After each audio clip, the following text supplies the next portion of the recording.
Olá, pessoas! Sejam bem-vindos a mais uma aula de filosofia. Aqui quem fala é o Samuel, instrutor de filosofia do CPV da UEL. E hoje a nossa aula é sobre um dos temas mais populares da filosofia. Vamos falar sobre ética. E como um grande filósofo é um filósofo completo, novamente vamos falar sobre Aristóteles. Aristóteles, esse brilhante filósofo grego que a gente já estudou falando sobre epistemologia, sobre política e hoje a teoria ética de Aristóteles. E, só antes de entrarmos nessa teoria, aqueles avisos rotineiros. O Instagram, @que-nada-sei e o YouTube, Não Sou Filósofo, estão disponíveis para vocês acessarem materiais, tirarem dúvidas e entrarem em contato. Então, por favor, segue lá. Um abraço, bora para a aula. Bom, pessoal, mas antes de falarmos propriamente sobre a teoria ética de Aristóteles, vamos falar um pouco sobre a definição de ética num contexto geral. O que ética significa, o que é esse ramo da filosofia? E bom, a ética é uma área da filosofia que estuda a conduta humana e as origens e os problemas fundamentais do que é considerado bom e ruim, seja para o indivíduo, seja para a sociedade. Ou seja, a ética é um ramo da filosofia que vai estar voltado para o ser humano, perspectiva da filosofia que mudou desde o pensamento socrático, vocês se lembram, né, das nossas primeiras aulas. E, para resumir, a ética vai sempre buscar responder essa pergunta essencial para a nossa vida em sociedade: como devemos agir? Sim, essa é a grande pergunta, é a grande questão da ética. É aonde a ética vai se voltar, independente do filósofo, cada filósofo, claro, com a sua corrente, com a sua linha de pensamento, mas todos buscando responder essa questão do como devemos agir. Então, a ética, ela vai estar lidando com as nossas escolhas práticas do dia a dia, com as nossas percepções reais da nossa vida em sociedade. E por isso que a ética é tão importante e ela é tão discutida, não somente quando a gente fala de teorias filosóficas, mas no ramo profissional, no ramo político, na nossa vida familiar, em todos os âmbitos, porque a ética vai estar sempre preocupada com a ação do homem, como devemos fazer as coisas. E partindo dessa perspectiva do que é ética e da sua importância, vamos relembrar quem foi Aristóteles. Aristóteles nasceu em 384 a.C., faleceu em 322 e foi um dos mais importantes filósofos da antiguidade grega. Influenciou grandemente todos os filósofos do período da Idade Média e influencia filósofos até os dias de hoje. Aristóteles foi discípulo de Platão e mestre de Alexandre o Grande. Mas é importante dizer que, apesar de ser discípulo, Aristóteles não concordava com a maioria das ideias de Platão. Reconhecia sua sabedoria, mas discordava e, portanto, criou sua própria teoria. Desse modo, Aristóteles também fundou o Liceu em Atenas, uma outra escola filosófica para rivalizar com a Academia de Platão, que já havia sido criado antes também em Atenas. Foi o primeiro filósofo a criar uma obra inteiramente dedicada à reflexão sobre a Ética a Nicômaco. Este livro foi o primeiro trabalho filosófico dedicado inteiramente à ética. Desse modo, a gente consegue reconhecer tamanha importância de Aristóteles também para este ramo da filosofia, que é um ramo tão importante.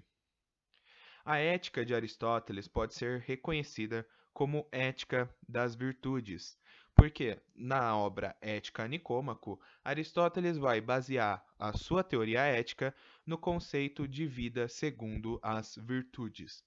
Mas para a gente entender a ética das virtudes e o conceito de virtudes, vamos ver agora.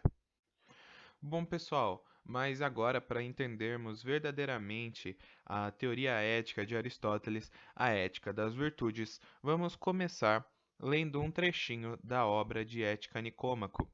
Toda arte e todo método, assim como toda ação e escolha, parece tender para um certo bem, Por isto se tem dito, com acerto, que o bem é aquilo para que todas as coisas tendem. Bom, pessoal, o que é possível captar através desse trecho que lemos da obra Ética Nicômaco? É possível observar uma característica do pensamento aristotélico que é muito forte e eu tenho certeza que vocês já viram em outras aulas, porque é um pensamento recorrente de Aristóteles, que é o pensamento teleológico, ou seja, o pensamento em que todas as coisas têm uma finalidade.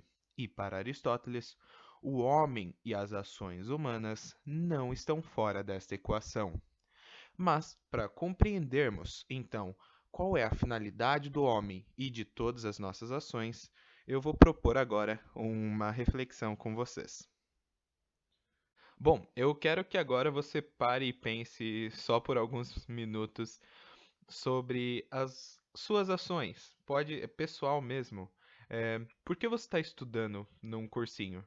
Porque você provavelmente acredita que com o cursinho você vai conseguir se realizar profissionalmente, porque você acredita que vai conseguir entrar na universidade que deseja e assim realizar um aprendizado numa área que você goste, porque você vai se estar se realizando nessa área, ou pelo menos você busca que você vai ter uma boa remuneração desse trabalho. Dessa forma, você acredita que vai ter uma vida mais confortável e poder construir uma família e poder viajar também, mas me diga, por que a gente quer viajar, ter família ou, sei lá, a oportunidade de comprar coisas que nos dê conforto ou experiências e aventuras e relações? É sempre uma mesma finalidade. Você pode não perceber à primeira vista, mas todas as nossas ações, elas sempre culminam por um mesmo fim, a busca da felicidade, a qual Aristóteles vai chamar de eudaimonia no caso. Mas então você consegue compreender que tudo bem, você está fazendo o cursinho porque você imediatamente pensa em passar no vestibular. Mas se a gente esticar esse fio e a ideia de passar no vestibular, fazer uma faculdade, conseguir um emprego para poder construir uma família e ter conforto, são todos elementos que a gente tem na nossa cabeça que vão nos proporcionar o que no final de tudo isso? A felicidade. É o que sempre estamos buscando. E Aristóteles percebeu isso lá há 300 anos antes de Cristo, que todas as ações humanas vivem em busca da felicidade. E não que a ideia de todas as ações tenderem à felicidade significa que elas nos levarão à felicidade. Mas é uma percepção de Aristóteles de que nós a perseguimos e todas as nossas ações buscam-a, mas não que estamos conseguindo alcançá-la com essas ações, compreende? Porque Aristóteles ele vai estabelecer um caminho para essa felicidade e formas de alcançá-la, mas isso a gente vai ver mais para frente. Sendo assim, toda ação humana busca alcançar a felicidade, assim como no filme do Will Smith, A Procura da Felicidade, um filme muito lindo que eu tenho certeza que vocês já assistiram. Bom, então, assim como o protagonista desse filme são todos os seres humanos para Aristóteles. A finalidade do ser humano, portanto, é a felicidade. E dessa forma, a felicidade, como ela é a finalidade de todas as ações humanas, todas mesmo, então o amor, você pulsa, você quer viver um amor, mas porque você acredita que esse amor te trará felicidade. Você quer se realizar profissionalmente, porque você acredita que isso te trará felicidade. Você quer passar o dia inteiro dormindo, assistindo Netflix ou jogando, porque você acredita que isso te trará felicidade. Então, assim como o protagonista do filme, todos nós vivemos à procura da felicidade e acreditamos que essas ações nos proporcionarão tal fim.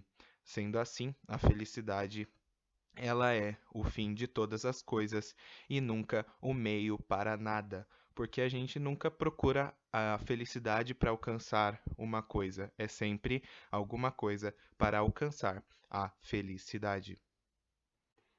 Existem, portanto, três formas de vida que visam a felicidade, segundo Aristóteles. A primeira delas é a vida segundo os prazeres, que encontra o bem e a felicidade na satisfação imediata dos desejos. Ela é a mais simples da gente pensar e comparar com as nossas ações no cotidiano. É a ideia de que as ações que fazemos agora buscam nos dar um prazer imediato para que nos tornamos felizes. Ou seja, vou comer um sorvete, vou jogar uma partidinha agora, vou fazer qualquer coisa que seja para me dar um prazer imediato e assim eu busco alcançar a felicidade em algum certo grau. O segundo tipo de vida que busca a felicidade, que Aristóteles reconhece, é a vida política, que ela é exercida pelo cidadão livre, porque a gente tem que dizer isso no caso de Atenas, já que a vida política só era permitida aos homens livres e que tinham posses, somente aos homens, não às mulheres, todo esse contexto. Então, ela é exercida pelo cidadão livre e se satisfaz com a honra, ou seja, é a felicidade que é atingida através do prestígio, da honra, do reconhecimento dos outros, do eu próprio na vida política. E, no caso, a terceira vida que busca felicidade e que é a mais importante para Aristóteles é a vida contemplativa, porque essa é fundada na reflexão e na investigação filosófica, e as suas ações, as ações tomadas na vida contemplativa, são ações segundo as virtudes, conceito que a gente vai entender agora um pouquinho melhor.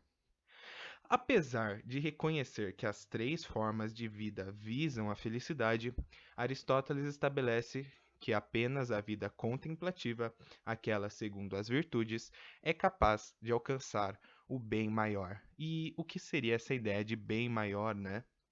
O bem maior, no caso, é a verdadeira eudaimonia, a felicidade plena. Não a felicidade momentânea que a gente tem quando toma um sorvete, não a felicidade que advém do reconhecimento dos outros sobre você. Isso não quer dizer que Aristóteles diga que as outras formas de vida não podem trazer felicidade. Aristóteles nunca vai dizer isso. Ele reconhece que todas essas formas de vida buscam sim a felicidade e podem sim trazer a felicidade. Porém, Aristóteles vai estabelecer que a vida contemplativa, a vida segundo as virtudes, é a que pode garantir maior probabilidade, vamos dizer assim, de se alcançar a felicidade. E é a única que pode prover essa verdadeira eudaimonia, a felicidade no seu sentido mais pleno. Mas agora, então, vamos compreender no que se caracterizam as virtudes. Bom, as virtudes se dividem em dois grupos: as virtudes morais e as virtudes intelectuais. A virtude intelectual, ela gera-se e cresce graças ao ensino. Isso já é bem claro, assim, ela está ligada ao enriquecimento intelectual, à ideia do uso racional, da análise racional. E isso vai ser muito importante para a teoria ética de Aristóteles. Por outro lado, a virtude moral, ela é adquirida em resultado do hábito, ou seja, da atuação constante de ações buscando a virtude. E no que consiste essa virtude moral? A virtude moral, ela é fruto de um equilíbrio entre a falta e o excesso, ou o excesso e a falta. O que isso quer dizer? Quer dizer que a virtude moral se encontra na justa medida, no meio termo, essa é a ideia de estar longe dos extremos para se alcançar a ação correta. Dessa forma, como um exemplo para ficar mais claro, a virtude da coragem se encontra bem no centro, longe dos extremos da covardia e da audácia. Porque quando você é um covarde, você está com medo e você não consegue agir. Quando você é audacioso demais, você não reconhece o risco, não tem medo e age de maneira impulsiva e acaba se dando mal. Dessa forma, a ação correta, a ação virtuosa é segundo a virtude, no caso, é a coragem, porque ela está no meio termo. Ela reconhece o perigo, ela tem o medo, mas ela tem o ímpeto da força para agir na situação. Ou seja, segundo Aristóteles, todas as ações, segundo as virtudes, são ações baseadas numa análise e no distanciamento do excesso e da falta. Elas se encontram no equilíbrio. E isso não se resume apenas à coragem, mas à ideia de justiça, à ideia de diversos questionamentos que possam surgir. Qual é a medida justa? Qual é o justo meio, o meio termo da ação? Estar longe dos excessos, longe da falta. Ou seja, esse excesso e falta também pode ser encontrado em textos de Aristóteles como vícios, que são o vício por excesso ou o vício pela falta. E o único caminho correto, ético, é o caminho da virtude, que está longe dos vícios e busca o meio justo. Dessa forma, unindo a ideia de virtude intelectual e virtude moral, a gente tem que a virtude é o equilíbrio advindo da racionalidade de Aristóteles. Ou seja, a virtude ela está entre o equilíbrio que temos que advém da virtude moral e da análise racional que advém da virtude intelectual. Dessa forma, a gente consegue compreender que a ação realizada segundo a virtude, essa é a ação ética a ser tomada em todas as ocasiões. Dessa forma, pessoal, ao realizarmos aquela pergunta que eu falei que é o cerne da ética em todos os ramos para Aristóteles, né? Como devemos agir? A resposta vai ser segundo as virtudes, analisando racionalmente cada situação e agindo segundo a justa medida. Por que analisando racionalmente cada situação? Porque Aristóteles, ele não vai estabelecer uma resposta fixa para todos os dilemas éticos, uma resposta que vai resolver todos os problemas, mas não, ele propõe uma ação ativa do indivíduo, que deve agir segundo as virtudes e analisar racionalmente cada ação. Por que a ação tem que ser ativa? Porque as virtudes, elas não surgem do nada.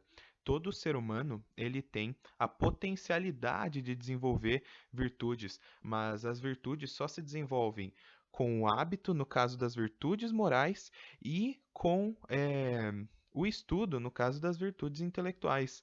Dessa forma, a ação é ativa para se alcançar a vida segundo as virtudes, a vida contemplativa. Então, é necessário sempre uma análise racional, uma busca pelas virtudes, para que se obtenha essa vida, que é a mais desejada para Aristóteles, porque é a que alcança o maior bem, a vida contemplativa. Porque a vida contemplativa também é a vida ética.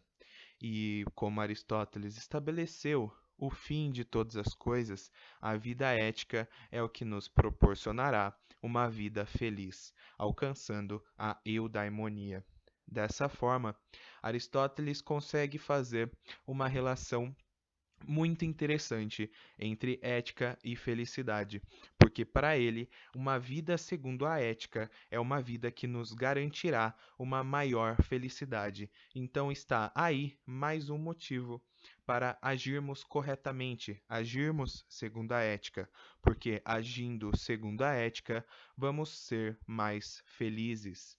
Dessa forma, encerro agora a minha explicação sobre Aristóteles e a sua teoria ética e espero que tudo tenha sido compreendido por vocês.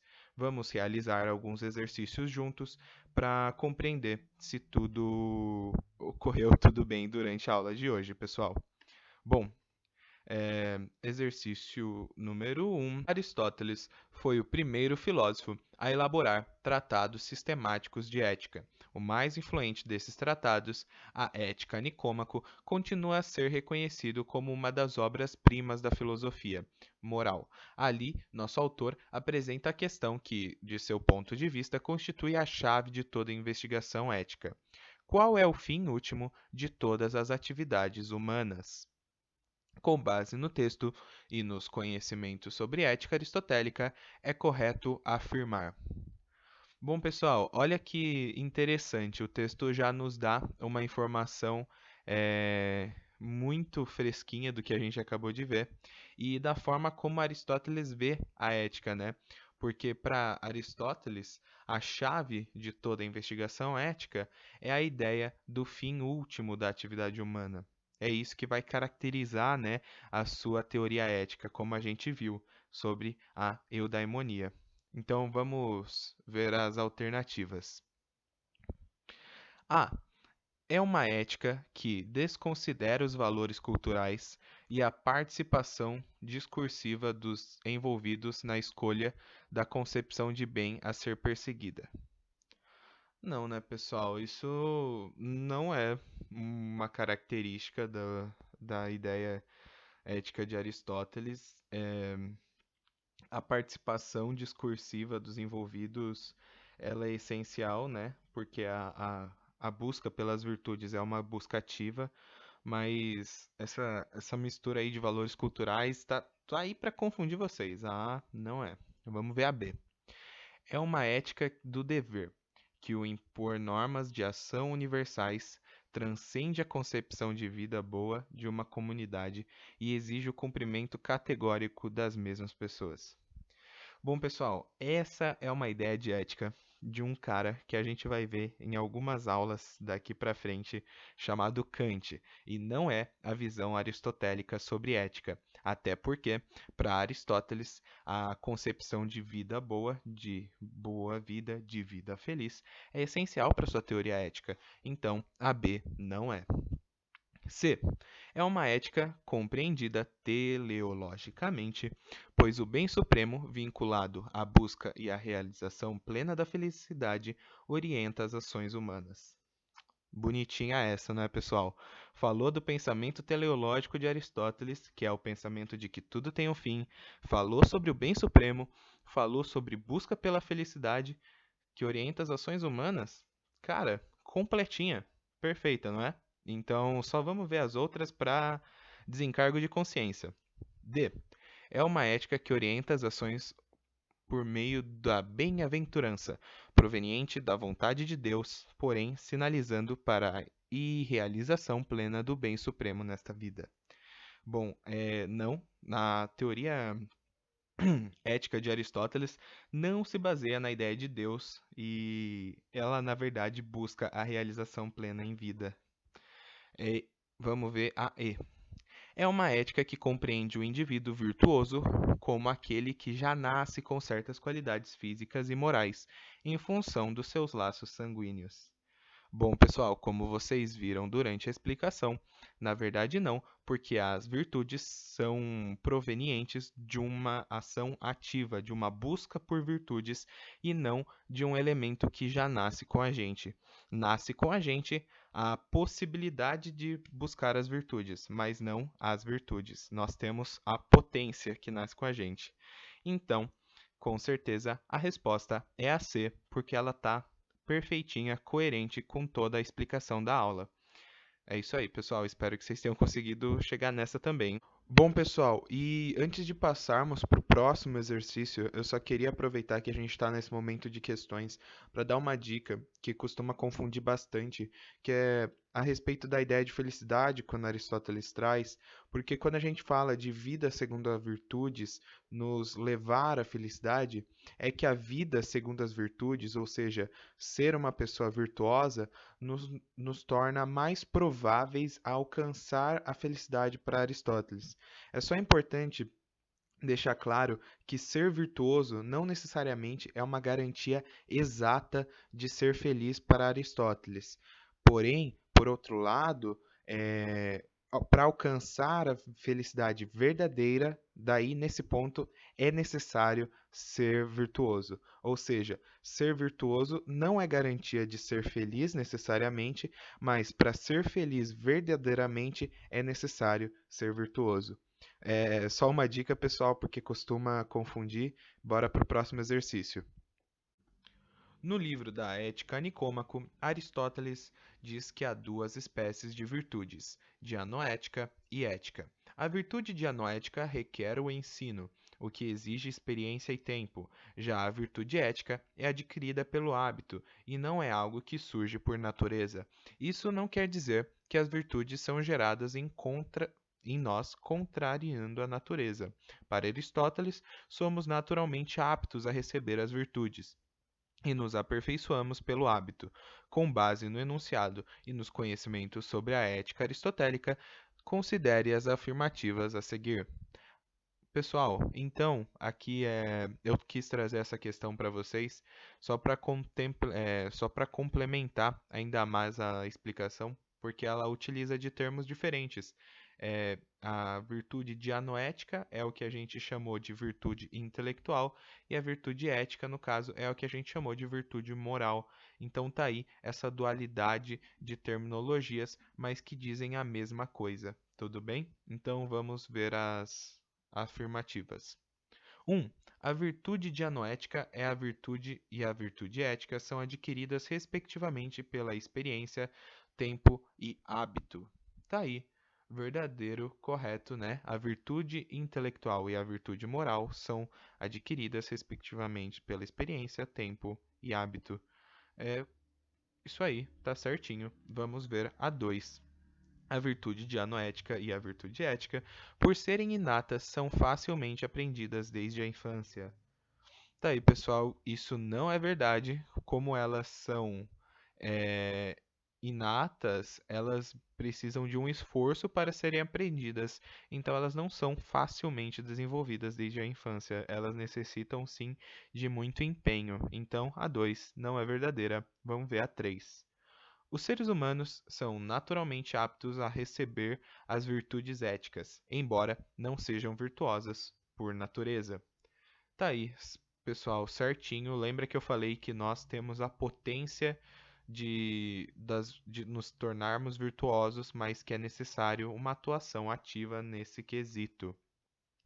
4. O hábito, de forma necessária, nos torna melhores eticamente. Contudo, as virtudes independem da ação para o desenvolvimento moral do indivíduo. Putz, pessoal, tá errado isso aí, não tá? Porque as virtudes dependem sim da ação do indivíduo.